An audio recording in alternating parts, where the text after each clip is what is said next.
After leaving Vienna, and long before you come to Budapest, the Danube enters a region of singular loneliness and desolation, where its waters spread away on all sides regardless of a main channel, and the country becomes a swamp for miles upon miles, covered by a vast sea of low willow bushes. In high flood, this great acreage of sand, shingle beds, and willow-grown islands is almost topped by the water, but in normal seasons the bushes bend and rustle in the free winds. These willows never attain to the dignity of trees. They have no rigid trunks. They remain humble bushes with rounded tops and soft outline, swaying on slender stems that answer to the least pressure of the wind, supple as grasses, and so continually shifting that they somehow give the impression that the entire plain is moving and alive. For the wind sends waves rising and falling over the whole surface, waves of leaves instead of waves of water. Green swells like the sea, too, until the branches turn and lift, and then silvery white as their underside turns to the sun. The Danube here wanders about at will among the intricate network of channels intersecting the islands everywhere with broad avenues down which the waters pour with a shouting sound, making whirlpools, eddies, and foaming rapids, tearing at the sandy banks, carrying away masses of shore and willow clumps, and forming new islands, innumerable, which shift daily in size and shape, and possess at best an impermanent life, since the flood time obliterates their very existence. Properly speaking, this fascinating part of the river's life begins soon after leaving Pressburg, and we, in our Canadian canoe, with gypsy tent and frying pan on board, reached it on the crest of a rising flood about mid-July. Racing along at 12 kilometers an hour soon took us well into Hungary, and the muddy waters, sure sign of flood, sent us aground on many a shingle bed, and twisted us like a cork in many a sudden belching whirlpool before the towers of Pressburg showed against the sky, and then the canoe, leaping like a spirited horse, flew at top speed under the gray walls, turned the corner sharply to the left, and plunged on yellow foam into the wilderness of islands, sandbanks, and swampland beyond, the land of the Willows. The change came suddenly. We entered the land of desolation on wings, and in less than half an hour there was neither boat, nor fishing hut, nor red roof, nor any single sign of human habitation and civilization within sight. The sense of remoteness from the world of humankind, the utter isolation, the fascination of this singular world of willows, winds, and waters, instantly laid its spell upon us both, so that we allowed laughingly to one another that we ought by rights to have held some special kind of passport to admit us, and that we had, somewhat audaciously, come without asking leave into a separate little kingdom of wonder and magic, a kingdom that was reserved for the use of others who had a right to it, with everywhere unwritten warnings to trespassers for those who had the imagination to discover them. We had made many similar journeys together, but the Danube, more than any other river I knew, impressed us from the very beginning with its aliveness. From its tiny bubbling entry into the world among the pinewood gardens until this moment when it began to play the great river game of losing itself among the deserted swamps, unobserved, unrestrained, it had seemed to us like following the growth of some living creature, sleepy at first, but later developing violent desires as it became conscious of its deep soul. It rolled like some huge fluid being through all the countries we had passed, holding our little craft on its mighty shoulders, playing roughly with with us sometimes, yet always friendly and well-meaning, till at length we had come inevitably to regard it as a great personage. How, indeed, could it be otherwise, since it told us so much of its secret life? At night we heard it singing to the moon as we lay in our tent, uttering that odd sibilant note peculiar to itself and said to be caused by the rapid tearing of the pebbles along its bed, so great is its hurrying speed. We knew, too, the voice of its gurgling whirlpools, suddenly bubbling up on a surface previously quite calm, the roar of its shallows and swift rapids, its constant steady thundering below all mere surface sounds, and that ceaseless tearing of its icy waters at the banks. How it stood up and shouted when the rains fell flat upon its face, and how its laughter roared out when the wind blew upstream and tried to stop its growing speed.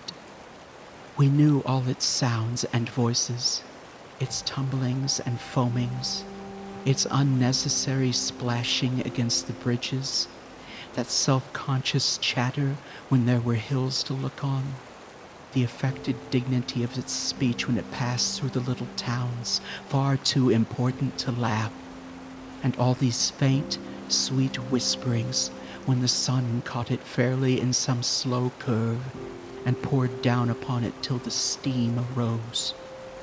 It was full of tricks, too, in its early life before the great world knew it.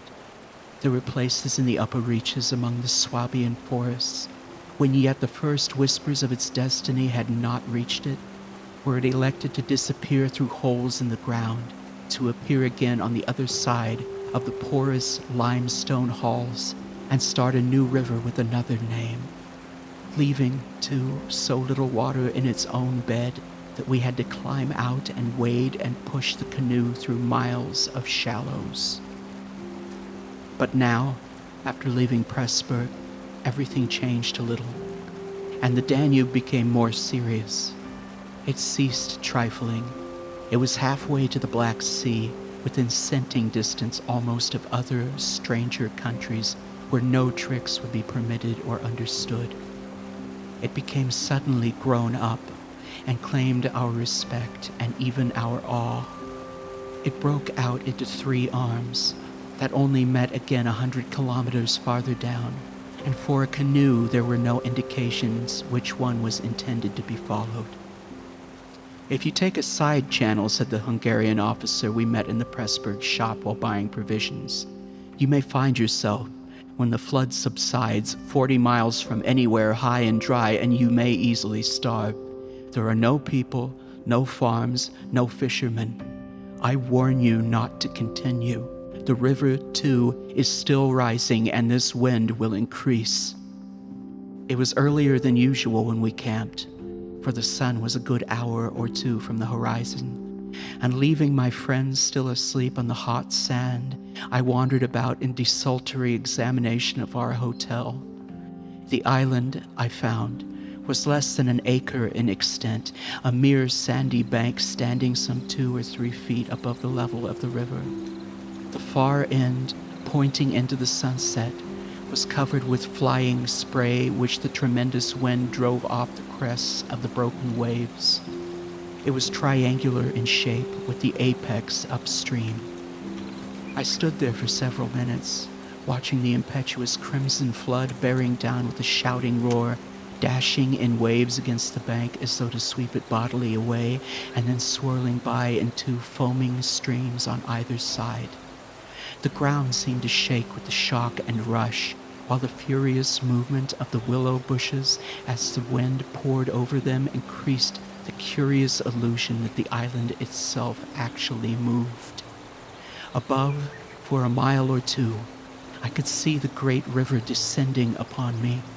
It was like looking up the slope of a sliding hill, white with foam, and leaping up everywhere to show itself to the sun. The rest of the island was too thickly grown with willows to make walking pleasant, but I made the tour nonetheless. From the lower end, the light, of course, changed, and the river looked dark and angry. Only the backs of the flying waves were visible, streaked with foam and pushed forcibly by the great puffs of wind that fell upon them from behind. For a short mile it was visible, pouring in and out among the islands, and then disappearing with a huge sweep into the Willows, which closed about it like a herd of monstrous antediluvian creatures crowding down to drink. They made me think of gigantic sponge-like growths that sucked the river up into themselves. They caused it to vanish from sight. They herded there together in such overpowering numbers. Midway in my delight of the wild beauty, there crept unbidden and unexplained a curious feeling of disquietude, almost of alarm. Yet I was aware that my uneasiness lay deeper, far than the emotions of awe and wonder. It was not that I felt, nor had it directly to do with the power of the driving wind. This shouting hurricane that might almost carry up a few acres of willows into the air and scatter them like so much chaff over the landscape.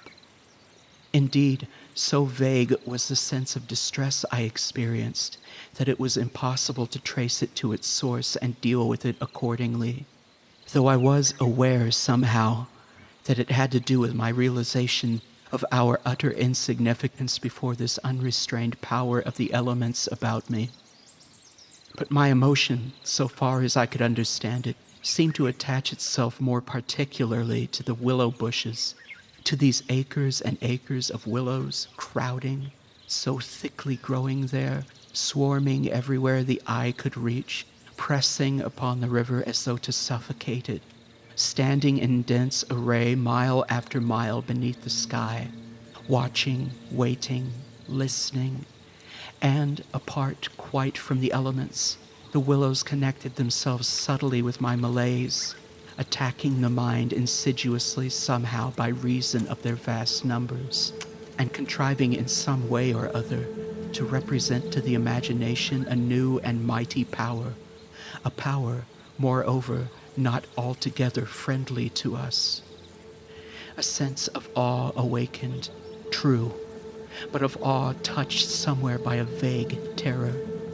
Their serried ranks growing everywhere darker above me as the shadows deepened, moving furiously yet softly in the wind, woke in me the curious and unwelcome suggestion that we had trespassed here upon the borders of an alien world, a world where we were intruders, a world where we were not wanted or invited to remain, where we ran grave risks, perhaps.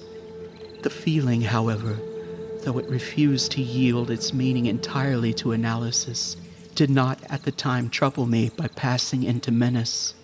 Yet it never left me quite, even during the very practical business of putting up the tent in a hurricane of wind and building a fire for the stew pot. It remained just enough to bother and perplex, and to rob a most delightful camping ground of a good portion of its charm.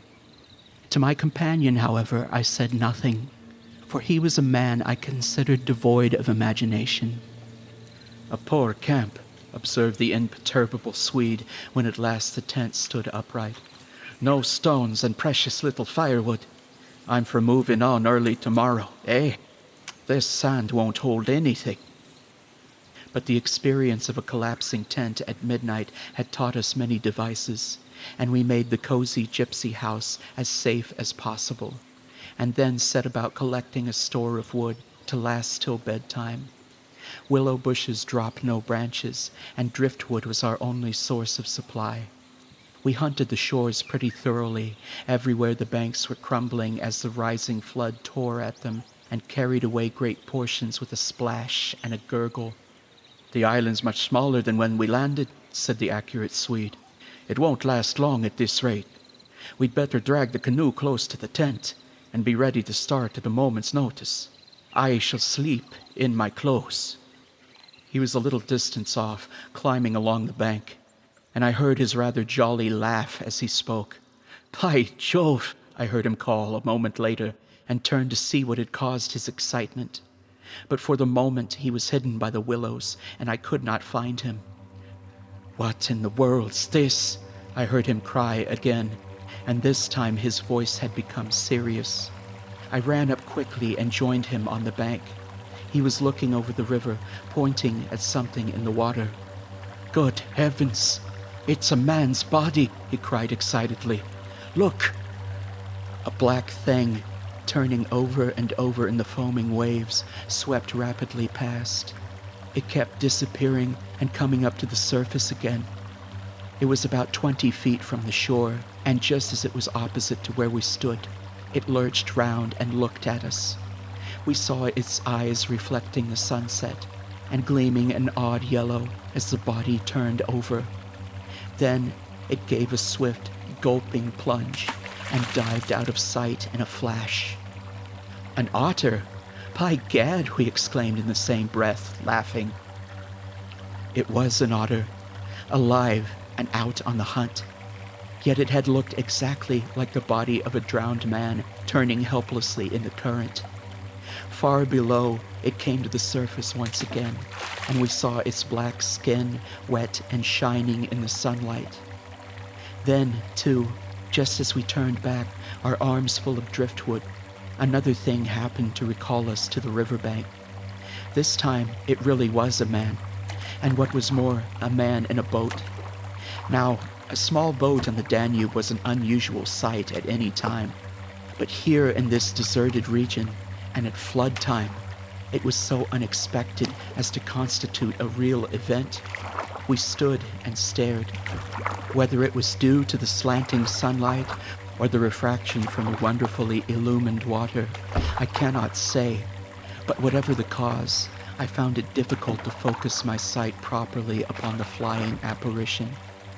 It seemed, however, to be a man standing upright in a sort of flat-bottomed boat, steering with a long oar, and being carried down the opposite shore at a tremendous pace. He apparently was looking across in our direction, but the distance was too great and the light too uncertain for us to make out very plainly what he was about. It seemed to me that he was gesticulating and making signs at us. His voice came across the water to us, shouting something furiously, but the wind drowned it so that no single word was audible. There was something curious about his whole appearance, man, boat, signs, voice, that made an impression on me out of all proportion to its cause. "He's crossing himself," I cried. "Look, he's making the sign of the cross." "I believe you're right," the Swede said, shading his eyes with his hand and watching the man out of sight. He seemed to be gone in a moment, melting away down there in the sea of willows, where the sun caught them in the bend of the river and turned them into a great crimson wall of beauty. Mist, too, had begun to rise, so that the air was hazy. "But what in the world is he doing at nightfall on this flooded river?" I said, half to myself. "Where is he going at such a time? And what did he mean by his signs and shouting? You think he wanted to warn us about something?" "He saw our smoke and thought we were spirits, probably," laughed my companion. "These Hungarians believe in all sorts of rubbish. You remember the shopwoman at Pressburg warning us that no one ever landed here because it belonged to some sort of beings outside man's world. I suppose they believe in fairies and elementals, possibly demons too." The Swede's tone of voice was not convincing, and his manner lacked something that was usually there. I noticed the change instantly while he talked, though without being able to label it precisely. Contrary to our expectations, the wind did not go down with the sun. It seemed to increase with the darkness, howling overhead and shaking the willows round us like straws. Curious sounds accompanied it sometimes, like the explosion of heavy guns, and it fell upon the water and the island in great flat blows of immense power. It made me think of the sounds a planet must make, could we only hear it, driving along through space. But the sky kept wholly clear of clouds, and soon after dinner the full moon rose up in the east and covered the river and the plain of shouting willows with a light like the day. We lay on the sandy patch beside the fire, smoking, listening to the noises of the night round us, and talking happily of the journey we had already made and of our plans ahead.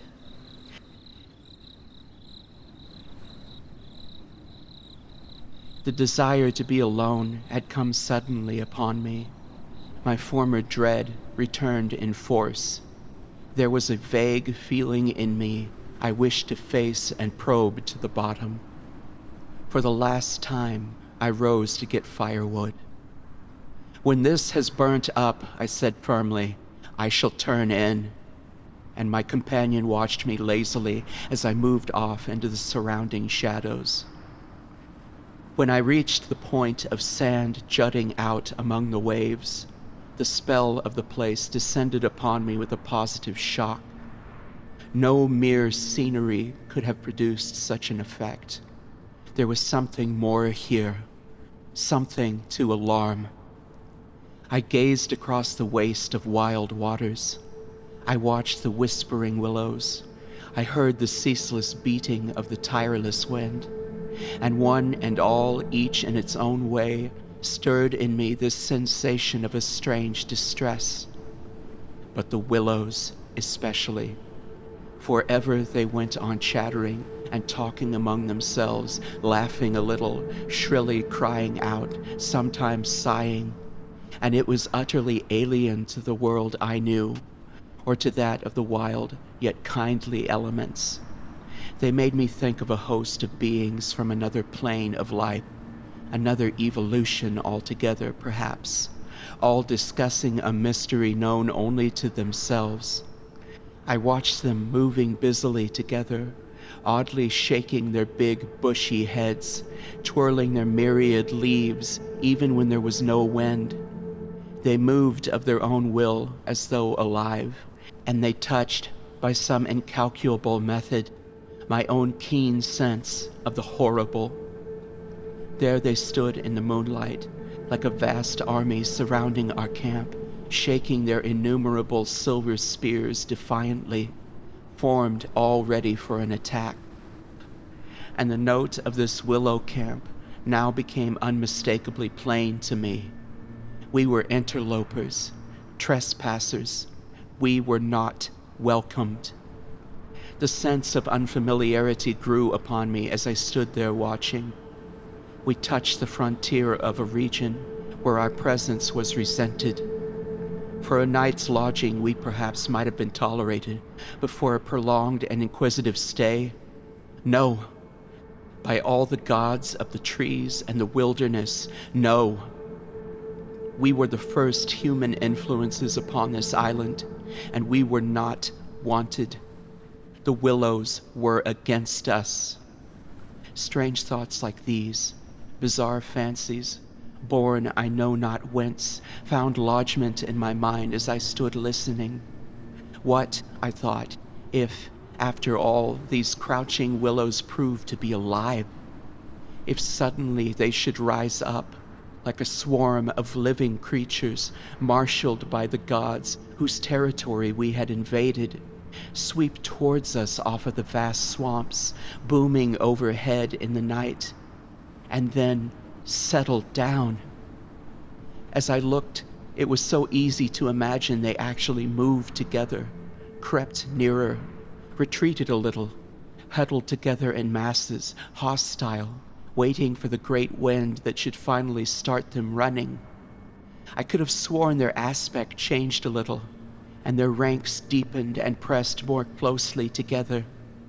The melancholy shrill cry of a night bird sounded overhead, and suddenly I nearly lost my balance as the piece of bank I stood upon fell with a great splash into the river, undermined by the flood. I stepped back just in time and went on hunting for firewood again, half laughing at the odd fancies that crowded so thickly into my mind and cast their spell upon me. Everything was snug for the night, the canoe lying turned over beside the tent with both yellow paddles beneath her, the provision sack hanging from a willow stem, and the washed-up dishes removed to a safe distance from the fire, all ready for the morning meal. We smothered the embers of the fire with sand and then turned in. The flap of the tent door was up, and I saw the branches and the stars and the white moonlight. The shaking willows and the heavy buffetings of the wind against our taut little house were the last things I remembered as sleep came down and covered all with its soft and delicious forgetfulness.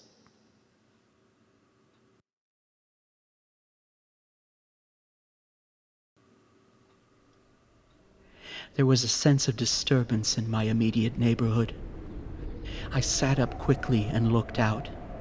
The trees were swaying violently to and fro as the gusts smote them, but our little bit of green canvas lay snugly safe in the hollow, for the wind passed over it without meeting enough resistance to make it vicious. The feeling of disquietude did not pass, however, and I crawled quietly out of the tent to see if our belongings were safe. I moved carefully so as not to waken my companion. A curious excitement was on me.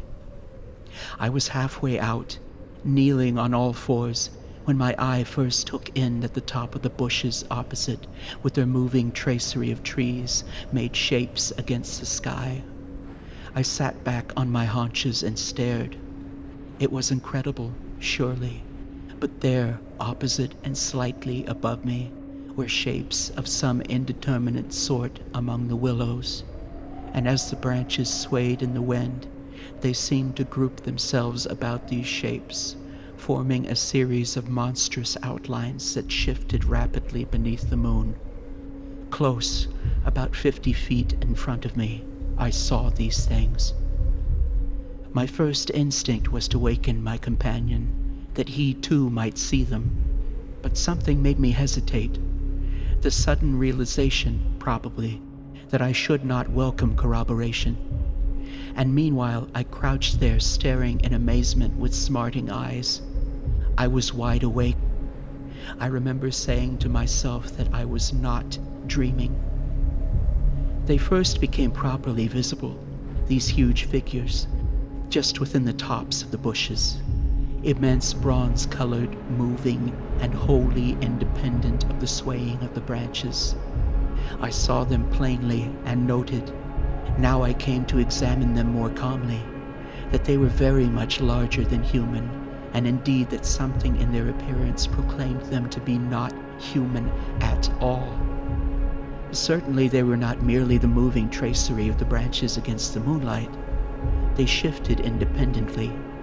They rose upwards in a continuous stream from earth to sky, vanishing utterly as soon as they reached the dark of the sky. They were interlaced one with another, making a great column, and I saw their limbs and huge bodies melting in and out of each other, forming this serpentine line that bent and swayed and twisted spirally with the contortions of the wind-tossed trees. They were nude, fluid shapes, passing up the bushes, within the leaves almost, rising up in a living column into the heavens. Their faces I never could see. Unceasingly they poured upward, swaying in great bending curves with the hue of dull bronze upon their skins. I stared, trying to force every atom of vision from my eyes. For a long time I thought they must every moment disappear and resolve themselves into the movements of the branches and prove to be an optical illusion. I searched everywhere for a proof of reality, when all the while I understood quite well that the standard of reality had changed. For the longer I looked, the more certain I became that these figures were real and living, though perhaps not according to the standards that the camera and the biologist would insist upon. Far from feeling fear, I was possessed with a sense of awe and wonder such as I have never known. I seemed to be gazing at the personified elemental forces of this haunted and primeval region. Our intrusion had stirred the powers of this place into activity. It was we who were the cause of the disturbance, and my brain filled to bursting with stories and legends of the spirits and deities of places that had been acknowledged and worshipped by men in all ages of the world's history. But before I could arrive at any possible explanation, something impelled me to go farther out, and I crept forward onto the sand and stood upright. I felt the ground still warm under my bare feet. The wind tore at my hair and face, and the sound of the river burst upon my ears with a sudden roar. These things I knew were real and proved that my senses were acting normally. Yet the figures still rose from the earth to heaven, silently, majestically, in a great spiral of grace and strength that overwhelmed me at length with a genuine deep emotion of worship. I felt that I must fall down and worship, absolutely worship. Perhaps in another minute I might have done so, when a gust of wind swept against me with such force that it blew me sideways, and I nearly stumbled and fell. It seemed to shake the dream violently out of me. At least, it gave me another point of view somehow. The figures still remained, still ascended into heaven from the heart of the night, but my reason at last began to assert itself. It must be a subjective experience, I argued, none the less real for that, but still subjective. The moonlight and the branches combined to work out these pictures upon the mirror of my imagination, and for some reason I projected them outwards and made them appear objective. I knew this must be the case, of course. I was the subject of a vivid and interesting hallucination. I took courage and began to move forward across the open patches of sand. By Jove, though, was it all hallucination? Was it merely subjective? Did not my reason argue in the old futile way from the little standard of the known? I only know that the great column of figures ascended darkly into the sky for what seemed a very long period of time, and with a very complete measure of reality, as most men are accustomed to gauge reality. Then, suddenly, they were gone. And once they were gone, and the immediate wonder of their great presence had passed, fear came down upon me with a cold rush. The esoteric meaning of this lonely and haunted region suddenly flamed up within me, and I began to tremble dreadfully.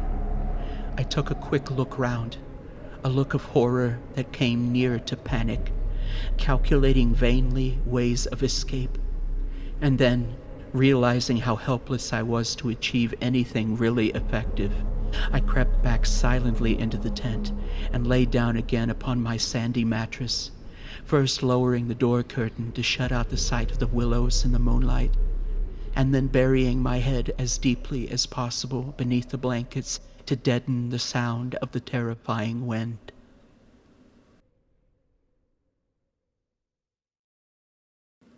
As though further to convince me that I had not been dreaming, I remember that it was a long time before I fell again into a troubled and restless sleep, and even then only the upper crust of me slept, and underneath there was something that never quite lost consciousness, but lay alert and on the watch. But this second time I jumped up with a genuine start of terror.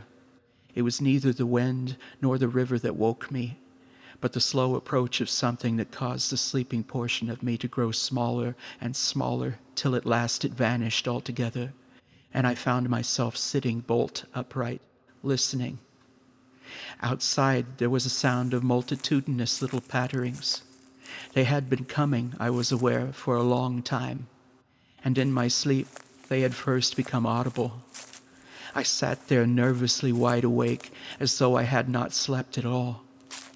It seemed to me that my breathing came with difficulty, and that there was a great weight upon the surface of my body. In spite of the hot night, I felt clammy with cold and shivered. Something surely was pressing steadily down against the sides of the tent and weighing down upon it from above. Was it the body of the wind? Was this the pattering rain, the dripping of the leaves, the spray blown from the river by the wind and gathering in big drops? I thought quickly of a dozen things. Then, suddenly, the explanation leaped into my mind. A bough from the poplar, the only large tree on the island, had fallen with the wind. Still half caught by the other branches, It would fall with the next gust and crush us, and meanwhile its leaves brushed and tapped upon the tight canvas surface of the tent. I raised the loose flap and rushed out, calling to the Swede to follow. But when I got out and stood upright, I saw that the tent was free. There was no hanging bough. There was no rain or spray. Nothing approached. A cold, gray light filtered down through the bushes and lay on the faintly gleaming sand. Stars still crowded the sky directly overhead, and the wind howled magnificently. But the fire no longer gave out any glow, and I saw the east reddening in streaks through the trees. Several hours must have passed since I stood there before, watching the ascending figures, and the memory of it now came back to me horribly, like an evil dream. Oh, how tired it made me feel, that ceaseless raging wind. Yet, though the deep lassitude of a sleepless night was on me, my nerves were tingling with the activity of an equally tireless apprehension, and all idea of repose was out of the question. The river, I saw, had risen further. Its thunder filled the air and made a fine spray. Yet nowhere did I discover the slightest evidences of anything to cause alarm. This deep, prolonged disturbance in my heart remained wholly unaccounted for. My companion had not stirred when I called him, and there was no need to waken him now. I looked about me carefully, noting everything. The turned-over canoe, the yellow paddles, 2 of them I'm certain, the provision sack, and the extra lantern hanging together from the tree and crowding everywhere about me, enveloping all, the willows, those endless shaking willows.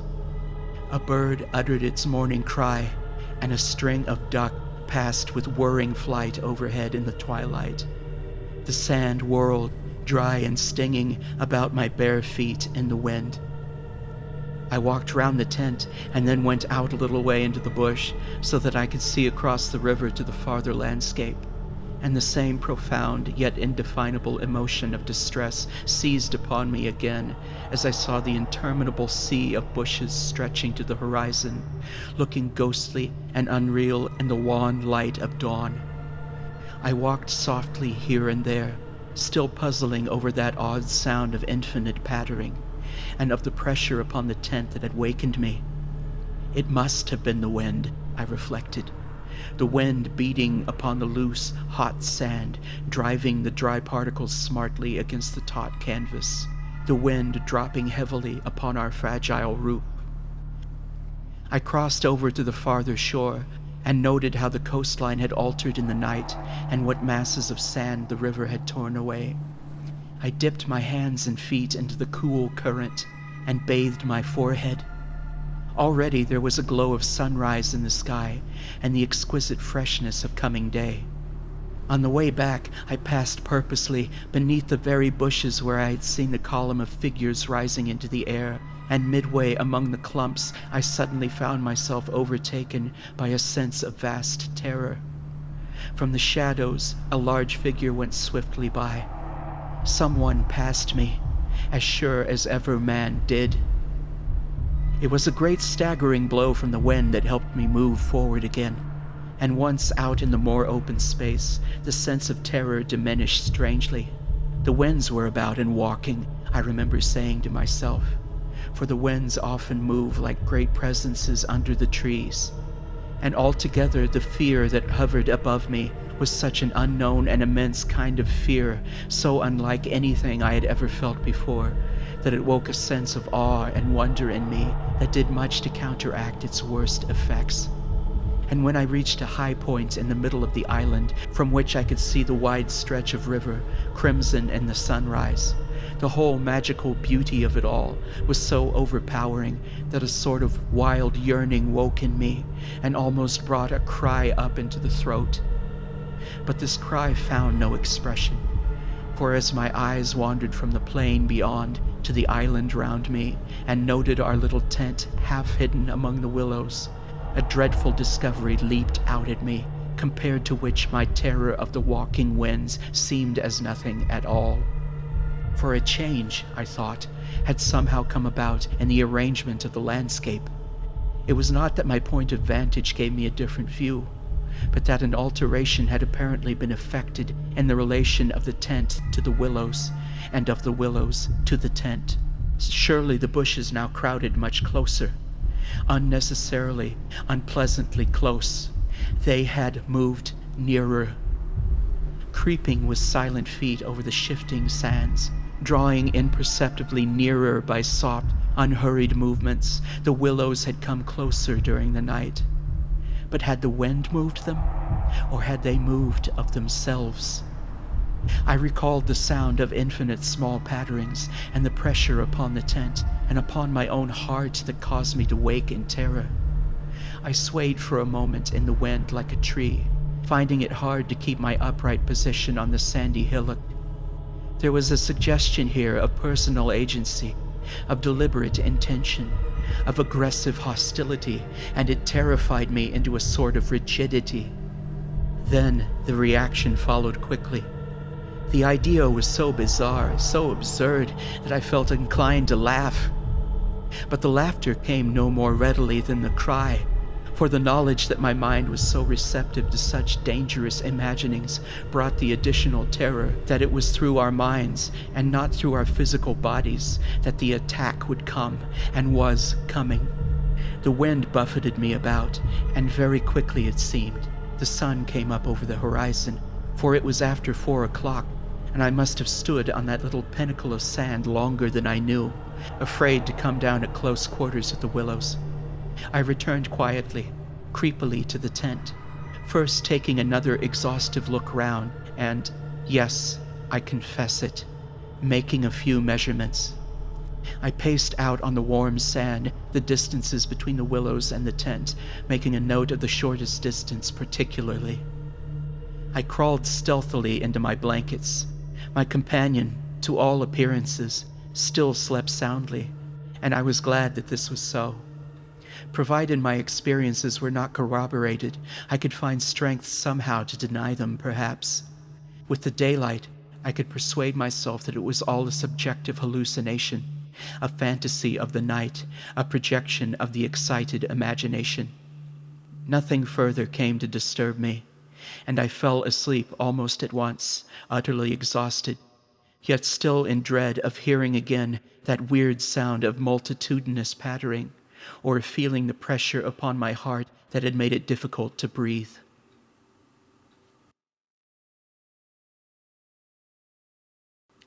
The sun was high in the heavens when my companion woke me from a heavy sleep. Great crumblings of the banks occurred at breakfast, with heavy splashings and clouds of spray which the wind brought into our frying pan, and my fellow traveler talked incessantly about the difficulty the Vienna Pesth steamers must have to find the channel in flood. But the state of his mind interested and impressed me far more than the state of the river or the difficulties of the streamers. He had changed somehow since the evening before. His manner was different, a trifle excited, a trifle shy, with a sort of suspicion about his voice and gestures. I hardly knew how to describe it now in cold blood, but at the time I remember being quite certain of one thing, that he had become frightened. He ate very little breakfast, and for once omitted to smoke his pipe. He had the map spread open beside him and kept studying its markings. "We'd better get off sharp in an hour," I said presently, feeling for an opening that must bring him indirectly to a partial confession at any rate. And his answer puzzled me uncomfortably. "Rather, if they'll let us." "Who will let us? The elements?" I asked quickly, with affected indifference. "The powers of this awful place, whoever they are," he replied, keeping his eye on the map. "The gods are here, if they are anywhere at all in the world." "The elements are always the true immortals," I replied, laughing as naturally as I could manage, yet knowing quite well that my face reflected my true feelings when he looked up gravely at me and spoke across the smoke. "We shall be fortunate if we get away without further disaster." "Further disaster? Why, what's happened?" "For one thing, the steering paddle's gone," he said quietly. "The steering paddle gone?"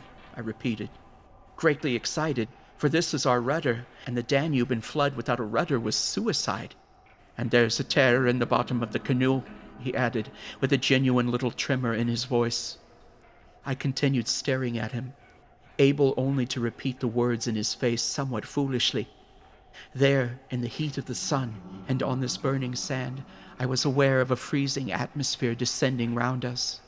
I got up to follow him, for he merely nodded his head gravely and led the way toward the tent a few yards on the other side of the fireplace. The canoe still lay there, as I had seen her in the night, ribs uppermost, the paddles, or rather, the paddle, on the sand beside her. "There's only one," he said, stooping to pick it up, "and here's the rent in the baseboard." It was on the tip of my tongue to tell him that I had clearly noticed 2 paddles a few hours before, but a second impulse made me think better of it, and I said nothing. I approached to see. There was a long, finely made tear in the bottom of the canoe where a little slither of wood had been neatly taken clean out. It looked as if the tooth of a sharp rock or snag had eaten down her length, and investigation showed that the hole went through. "There, you see, an attempt to prepare a victim for the sacrifice," I heard him saying, more to himself than me. "2 victims, rather," he added as he bent over and ran his fingers along the slit. "And then there's this to explain, too," he added quietly, handing me the paddle and pointing to the blade. A new and curious emotion spread freezingly over me as I took and examined it.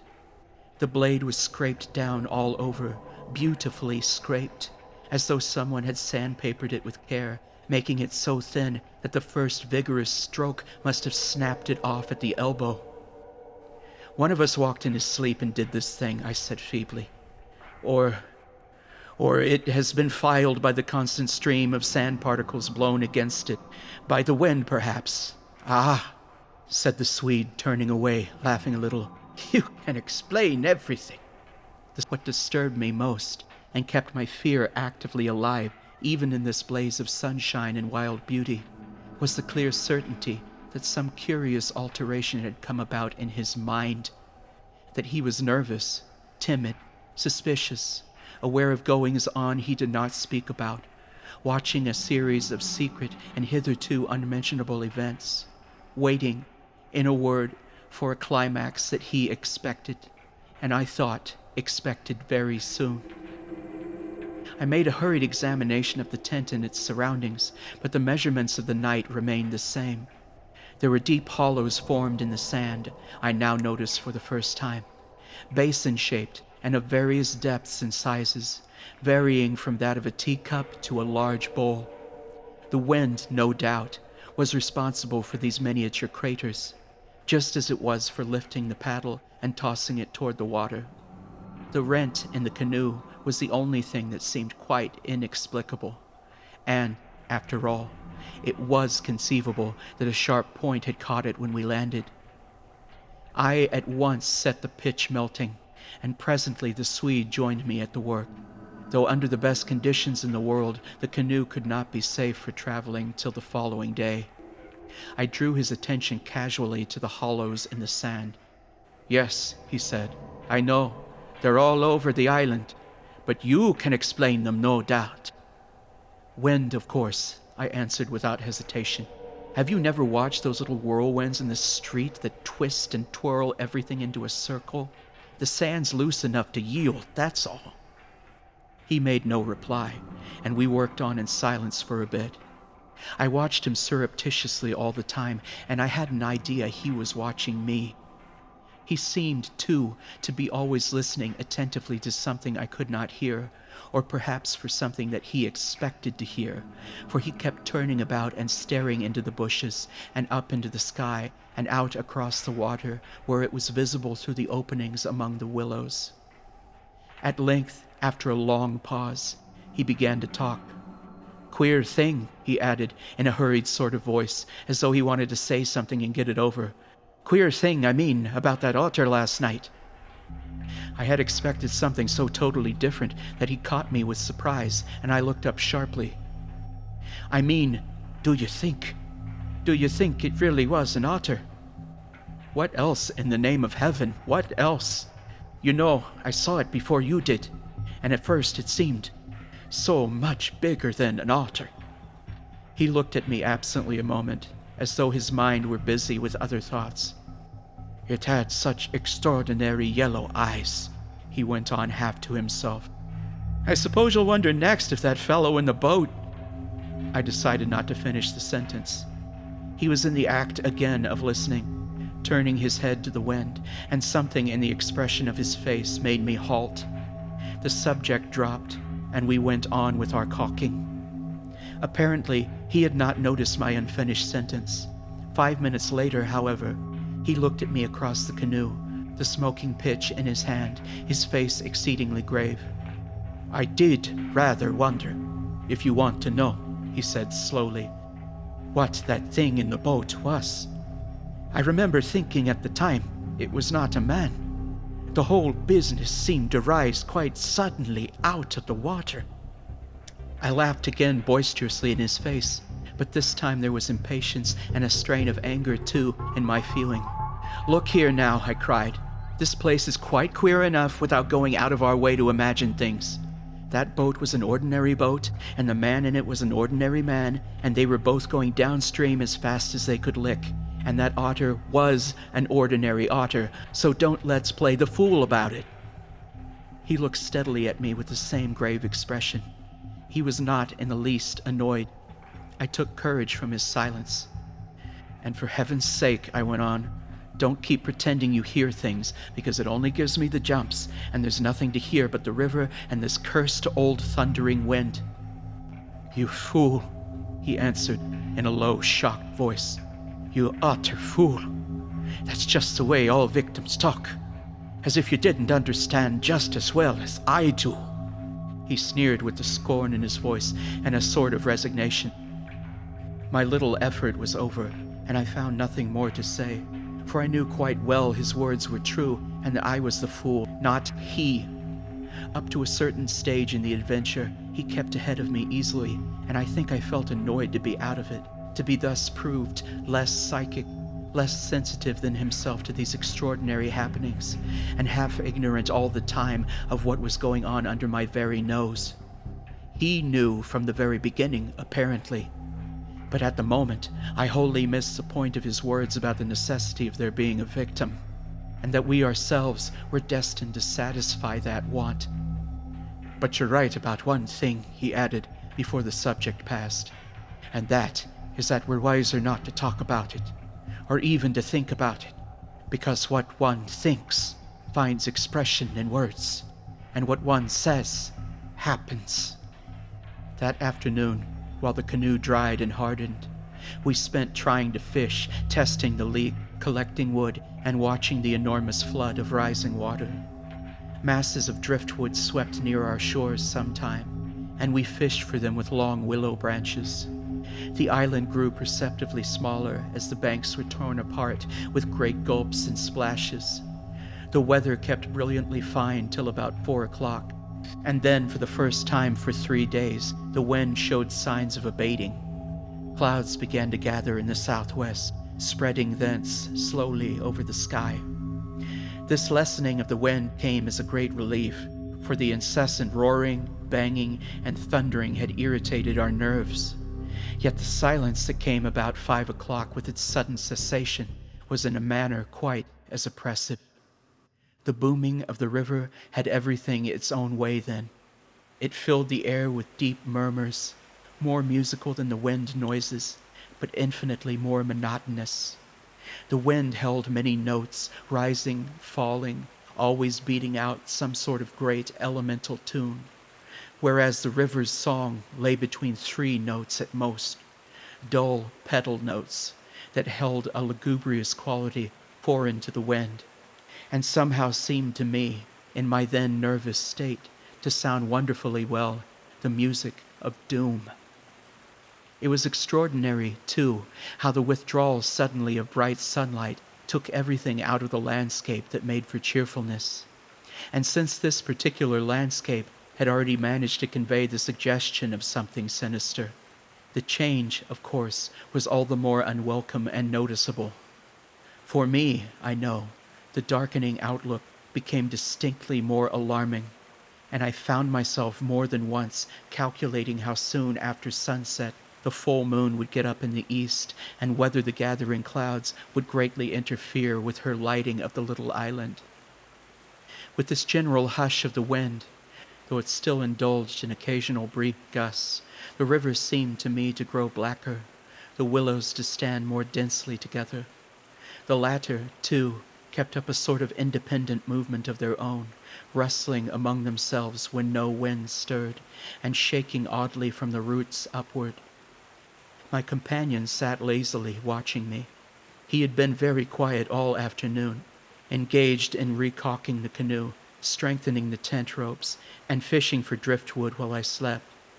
No more talk about undesirable things had passed between us, and I think his only remarks had to do with the gradual destruction of the island, which he declared was now fully a third smaller than when we first landed. The pot had just begun to bubble when I heard his voice calling to me from the bank, where he had wandered away without my noticing. I ran up. He held his hand cupwise to his ear, as so often before. "Now, do you hear anything?" he asked, watching me curiously. We stood there, listening attentively together. At first I heard only the deep note of the water and the hissings rising from its turbulent surface. The willows, for once, were motionless and silent. Then a sound began to reach my ears faintly. I can liken it to nothing so much as to the sound of an immense gong, suspended far up in the sky, repeating incessantly its muffled metallic note, soft and musical as it was repeatedly struck. My heart quickened as I listened. "I've heard it all day," said my companion. I was too much puzzled to pay much attention to his words. I listened carefully, striving to associate it with any familiar sound I could think of, but without success.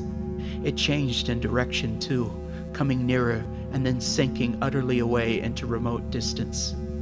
I cannot say that it was ominous in quality, because to me it seemed distinctly musical.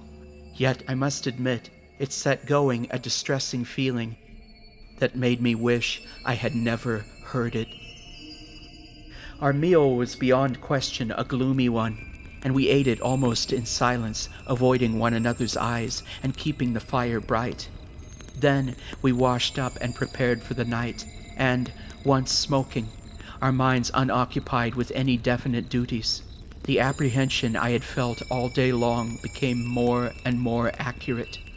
It was not then active fear, I think, but the very vagueness of its origin distressed me far more than if I had been able to tick it and face it squarely. The curious sound I had likened to the note of a gong became now almost incessant, and filled the stillness of the night with a faint, continuous ringing rather than a series of distinct notes. At one time it was behind, and at another time in front of us. Sometimes I fancied it came from the bushes on our left, and then again from the clumps on our right. More often it hovered directly overhead, like the whirring of wings. It was really everywhere at once, behind, in front, at our sides, and over our heads, completely surrounding us. The sound really defies description, but nothing within my knowledge is like that ceaseless muffled humming rising off the deserted world of swamps and willows. My explanations made in the sunshine, moreover, now came to haunt me with their foolish and wholly unsatisfactory nature, and it was more and more clear to me that some kind of plain talk with my companion was inevitable, whether I liked it or not. As long as possible, however, I postponed this little climax, and tried to ignore or laugh at the occasional sentences he flung into the emptiness. Some of these sentences, moreover, were confoundedly disquieting to me, coming as they did to corroborate much that I felt myself. Corroboration, too, which made it so much more convincing, from a totally different point of view. He composed such curious sentences, and hurled them at me in such an inconsequential sort of way, as though his main line of thought was secret to himself, and these fragments were the bits that he found it impossible to digest. He got rid of them by uttering them. Speech relieved him. It was like being sick. The sound doesn't come to me by the ears at all. The vibrations reach me in another manner altogether, and seem to be within me, which is precisely how a fourth dimension sound might be supposed to make itself heard. I purposely made no reply to this, but I sat up a little closer to the fire and peered about me into the darkness. Only one thing describes it, really. It is a non-human sound. I mean, a sound outside humanity. Having rid himself of this indigestible morsel, he lay quiet for a time. Yet what I felt of dread was no ordinary ghostly fear. It was infinitely greater, stranger, and seemed to arise from some dim ancestral sense of terror more profoundly disturbing than anything I had known or dreamed of. We had strayed, as the Swede put it, into some region or some set of conditions where the risks were great yet unintelligible to us, where the frontiers of some unknown world lay close about us. It was a spot held by the dwellers in some outer space, a sort of peephole whence they could spy upon the earth, themselves unseen, a point where the veil between had worn a little thin. As the final result of too long a sojourn here, we should be carried over the border and deprived of what we called our lives, yet by mental, not physical, processes. In that sense, as he said, we should be the victims of our adventure, a sacrifice. Never, before or since, have I been so attacked by indescribable suggestions of a beyond region, of another scheme of life, another evolution not parallel to the human. And in the end, our minds would succumb under the weight of the awful spell, and we should be drawn across the frontier into their world. Meanwhile, in the pitchy night, the fire died down and the woodpile grew small. Neither of us moved to replenish the stock, and the darkness consequently came up very close to our faces. A few feet beyond the circle of firelight, it was inky black. Occasionally, a stray puff of wind set the billows shivering about us. But apart from this not very welcome sound, a deep and depressing silence reigned, broken only by the gurgling of the river and the humming in the air overhead. I kicked the fire into a blaze and turned to my companion abruptly. He looked up with a start. "I can't disguise it any longer," I said. "I don't like this place, and the darkness, and the noises, and the awful feelings I get.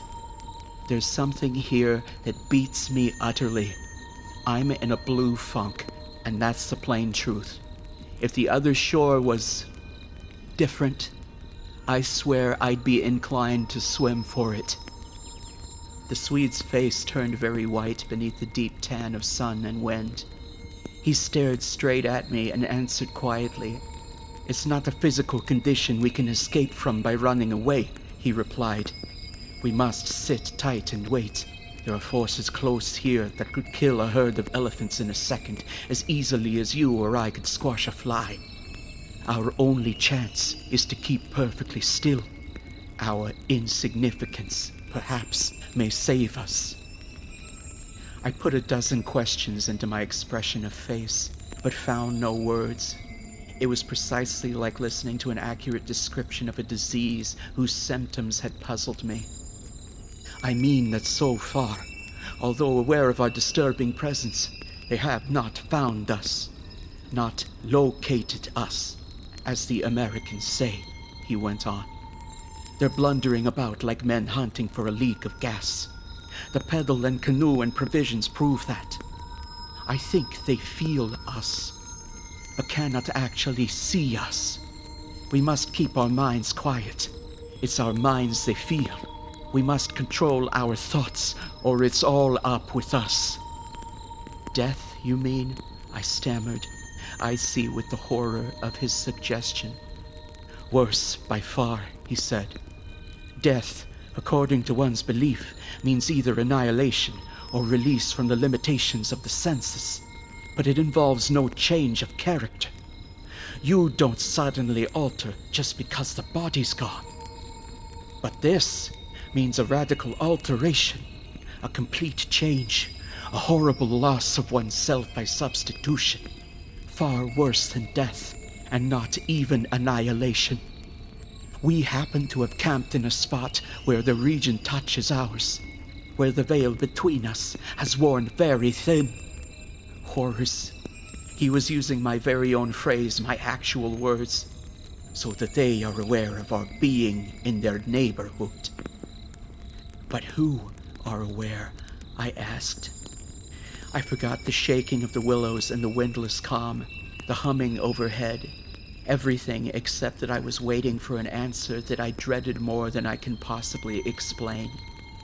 He lowered his voice at once to reply, leaning forward a little over the fire, an indefinable change in his face that made me avoid his eyes and look down upon the ground.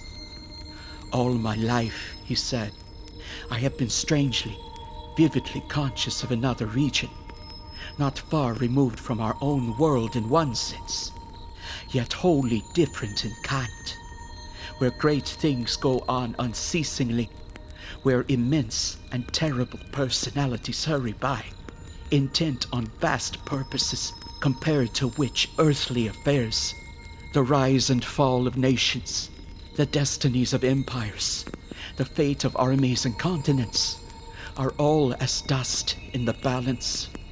Vast purposes that deal directly with the soul, and not indirectly with mere expressions of the soul. You think, he said, it is the spirits of the elements, and I thought perhaps it was the old gods, but I tell you now it is neither. These would be comprehensible entities, for they have relations with men, depending upon them for worship or sacrifice, whereas these beings, who are now about us, have absolutely nothing to do with mankind. The mere conception, which his words somehow made so convincing as I listened to them there in the dark stillness of that lonely island, set me shaking a little all over. I found it impossible to control my movements. And what do you propose? I began again. A sacrifice, a victim, might save us by distracting them until we could get away, he went on. Just as the wolves stopped to devour the dogs and give the sleigh another start. But I see no chance of any other victim now. I stared blankly at him. The gleam in his eyes was dreadful. Presently, he continued. It's the willows, of course. The willows mask the others, but the others are feeling about for us. If we let our minds betray our fear, we're lost utterly. He looked at me with an expression so calm, so determined, so sincere, that I no longer had any doubts as to his sanity. He was as sane as any man ever was. If we can hold out through the night, he added, we may get off in the daylight unnoticed, or rather, undiscovered. But you really think a sacrifice would... That gong-like humming came down very close over our heads as I spoke, but it was my friend's scared face that really stopped my mouth. Hush, he whispered, holding up his hand. Do not mention them more than you can help. Do not refer to them by name. To name is to reveal.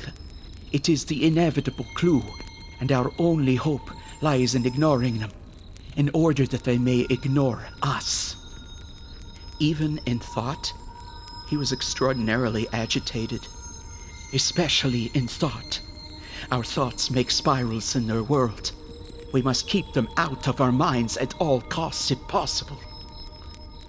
All right, I managed to reply, simply breathless with his words and the strangeness of it all. All right, I'll try, but tell me one thing more first. Tell me what you make of those hollows in the ground all about us, those sand funnels. No, he cried, forgetting to whisper in his excitement. I dare not, simply dare not put the thought into words. If you have not guessed, I am glad. Don't try to. They have put it into my mind. Try your hardest to prevent their putting it into yours.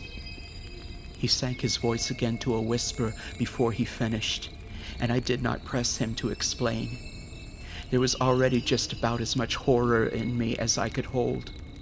The conversation came to an end, and we smoked our pipes busily in silence. Then, something happened.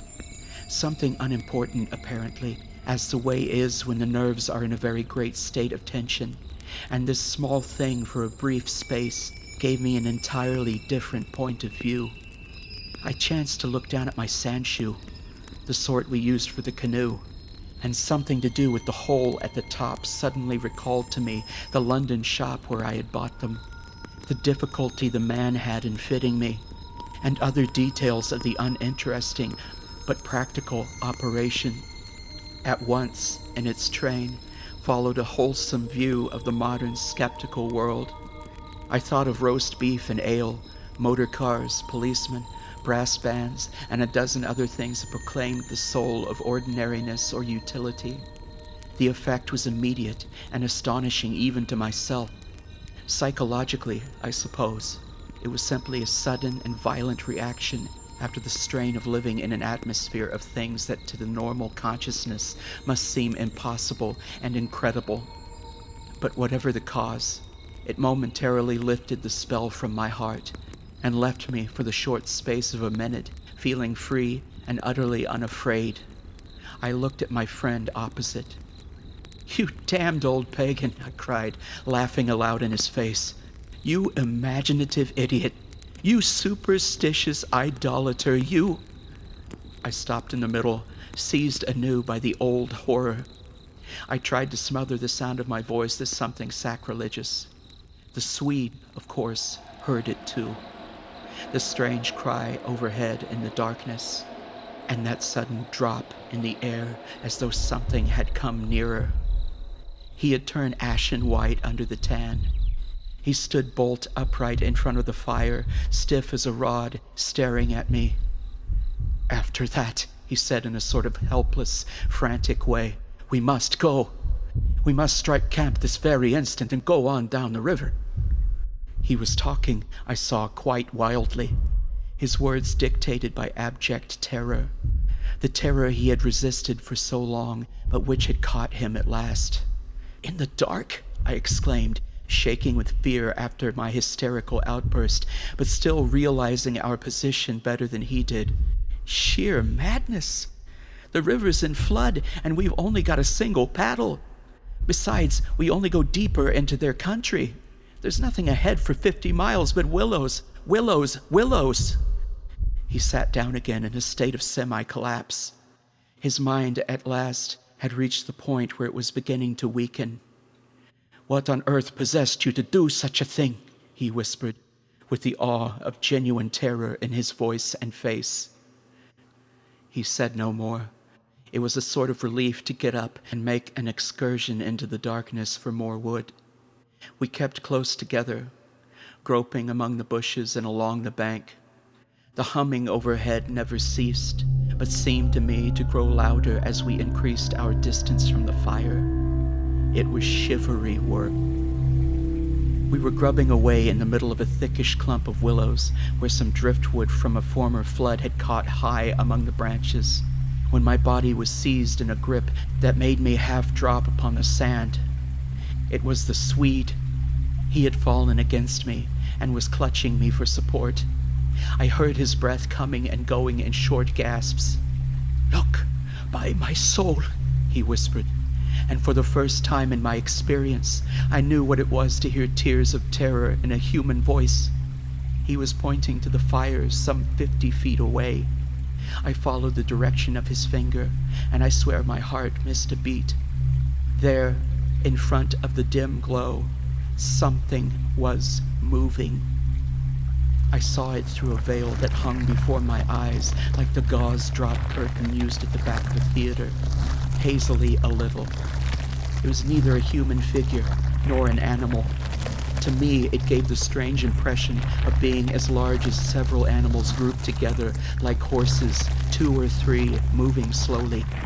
The Swede, too, got a similar result, though expressing it differently. where he thought it was shaped and sized like a clump of willow bushes, rounded at the top and moving all over upon its surface, coiling upon itself like smoke, he said afterwards. I watched it settle downwards through the bushes, he sobbed at me. Look, by God, it's coming this way. Oh, oh, he gave a kind of whistling cry. They found us. I gave one terrified glance, which just enabled me to see that the shadowy form was swinging towards us through the bushes, and then I collapsed backwards with a crash into the bushes. These failed, of course, to support my weight, so that with the Swede on top of me, we fell into a struggling heap upon the sand. I really hardly knew what was happening. I was conscious only of a sort of enveloping sensation of icy fear that plucked the nerves out of their fleshy covering, twisting them this way and that, and replaced them quivering. My eyes were tightly shut. Something in my throat choked me. A feeling that my consciousness was expanding, extending out into space, swiftly gave way to another feeling that I was losing it altogether and about to die. An acute spasm of pain passed through me, and I was aware that the Swede had hold of me in such a way that he hurt me abominably. It was the way he caught at me in falling. But it was this pain, he declared afterwards, that saved me. It caused me to forget them and think of something else at the very instant when they were about to find me. It concealed my mind from them at the moment of discovery, yet just in time to evade their terrible seizing of me. He himself, he says, actually swooned at the same moment, and that was what saved him. I only know that at a later time, how long or short is impossible to say, I found myself scrambling up out of the slippery network of willow branches and saw my companion standing in front of me holding out a hand to assist me. I stared at him in a dazed way, rubbing the arm he had twisted for me. Nothing came to me somehow. I lost consciousness for a moment or two, I heard him say. That's what saved me. It made me stop thinking about them. You nearly broke my arm in two, I said, uttering my only connected thought at the moment. A numbness came over me. That's what saved you, he replied. Between us, we've managed to set them off on a false track somewhere. The humming has ceased. It's gone. For the moment, at any rate. A wave of hysterical laughter seized me again, and this time spread to my friend, too. Great healing gusts of shaking laughter that brought a tremendous sense of relief in their train. We made our way back to the fire and put the wood on so that it blazed at once. Then we saw that the tent had fallen over and lay in a tangled heap upon the ground. We picked it up, and during the process tripped more than once and caught our feet in the sand. It's those sand funnels, exclaimed the Swede, when the tent was up again and the firelight lit up the ground for several yards around us. And look at the size of them! All around the tent and about the fireplace, where we had seen the moving shadows, there were deep funnel-shaped hollows in the sand, exactly similar to the ones we had already found over the island, only far bigger and deeper, beautifully formed, and wide enough in some instances to admit the whole of my foot and leg. Neither of us said a word. We both knew that sleep was the safest thing we could do, and to bed we went, accordingly without further delay, having first thrown sand on the fire and taken the provision sack and the paddle inside the tent with us. The canoe, too, we propped in such a way at the end of the tent that our feet touched it, and the least motion would disturb and wake us. In case of emergency, we again went to bed in our clothes, ready for a sudden start.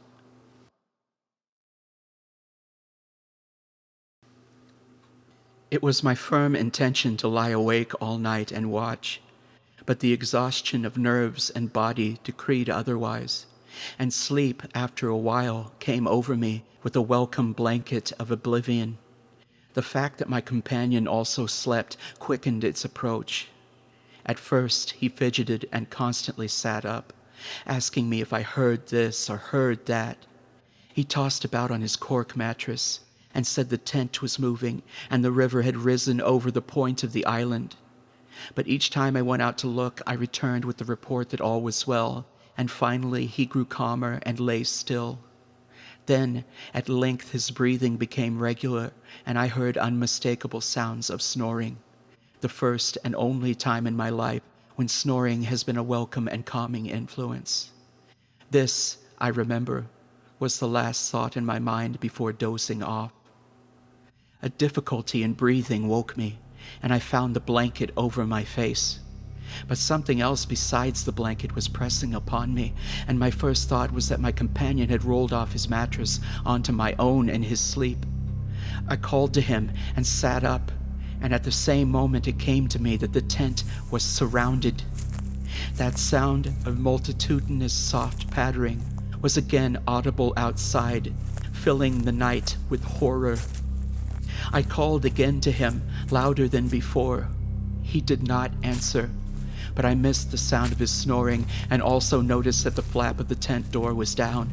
This was the unpardonable sin. I crawled out into the darkness to hook it back securely, and it was then for the first time I realized positively that the Swede was not there. He had gone. I dashed out in a mad run, seized by a dreadful agitation, and the moment I was out, I plunged into a sort of torrent of humming that surrounded me completely and came out of every quarter of the heavens at once. It was that same familiar humming, gone mad. A swarm of great invisible bees might have been about me in the air. The sound seemed to thicken the very atmosphere, and I felt that my lungs worked with difficulty. But my friend was in danger, and I could not hesitate. The dawn was just about to break, and a faint, whitish light spread upwards over the clouds from a thin strip of clear horizon. No wind stirred. I could just make out the bushes and river beyond, and the pale sandy beaches. In my excitement, I ran frantically to and fro about the island, calling him by name, shouting at the top of my voice the first words that came into my head. But the willows smothered my voice, and the humming muffled it, so that the sound only traveled a few feet round me. I plunged among the bushes, tripping headlong, tumbling over roots, and scraping my face as I tore this way and that among the preventing branches. Then, quite unexpectedly, I came out upon the island's point and saw a dark figure outlined between the water and the sky. It was the Swede, and already he had one foot in the river. A moment more, and he would have taken the plunge. I threw myself upon him, flinging my arms about his waist and dragging him shoreward with all my strength. Of course, he struggled furiously, making a noise all the time, just like that cursed humming, and using the most outlandish phrases in his anger about going inside to them and taking the way of the water and the wind and God only knows what more besides, that I tried in vain to recall afterwards, but which turned me sick with horror and amazement as I listened. But in the end, I managed to get him into the comparative safety of the tent and flung him breathless and cursing upon the mattress, where I held him until the fit had passed. I think the suddenness with which it all went and he grew calm, coinciding as it did with the equally abrupt cessation of the humming and pattering outside. I think this was almost the strangest part of the whole business, perhaps. For he just opened his eyes and turned his tired face up to me so that the dawn threw a pale light upon it through the doorway, and said, for all the world just like a frightened child, "My life, old man. It's my life I owe you. But it's all over now anyway. They found the victim in our place." Then he dropped back upon his blankets and went to sleep literally under my eyes. He simply collapsed and began to snore again as healthily as though nothing had happened and he had never tried to offer his own life as a sacrifice by drowning. And when the sunlight woke him 3 hours later, hours of ceaseless vigil from me, it became so clear to me that he remembered absolutely nothing of what he had attempted to do, and I deemed it wise to hold my peace and ask no dangerous questions. He woke naturally and easily, as I have said, when the sun was already high and a windless, hot sky, and he at once got up and set about the preparation of the fire for breakfast. I followed him anxiously at bathing, but he did not attempt to plunge in, merely dipping his head and making some remark about the extra coldness of the water. "River's falling at last," he said, "and I'm glad of it." "The humming has stopped too," I said. He looked up at me quietly with his normal expression. Evidently, he remembered everything except his own attempt at suicide. "Everything has stopped," he said, "because..." He hesitated, but I knew some reference to that remark he had made just before he fainted was in his mind, and I was determined to know it. "Because they found another victim," I said, forcing a little laugh. "Exactly," he answered. "I feel as positive of it as though I feel quite safe again, I mean," he finished. He began to look curiously about him. The sunlight lay in hot patches on the sand. There was no wind. The willows were motionless. He slowly rose to his feet. "Come," he said.